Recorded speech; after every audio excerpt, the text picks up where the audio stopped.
மண் திராவிட மண். சொன்னதையும் செய்திருக்கிறோம், சொல்லாததையும் செய்திருக்கிறோம்.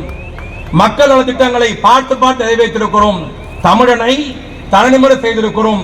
தொழில்துறையில் தமிழ்நாடு முதலிடம், சுகாதாரத்துறையில் தமிழ்நாடு முதலிடம், போக்குவரத்து துறையில் தமிழ்நாடு முதலிடம், வேலை வாய்ப்பு தருவதில் தமிழ்நாடு முதலிடம், கூட்டுறவு சங்கத்தில் தமிழ்நாடு முதலிடம், பெண்கள் பாதுகாப்பில் தமிழ்நாடு முதலிடம், அடிப்படை கட்டமைப்பில் தமிழ்நாடு முதலிடம், கல்வி மேம்பாட்டில் தமிழ்நாடு முதலிடம்.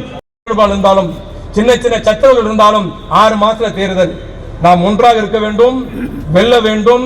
2026 மீண்டும் தலைவர் மு.க. ஸ்டாலினை முதலமைச்சராய் ஆக்குவோம் என்று சொல்லி தந்த வாய்ப்புக்கு நன்றி.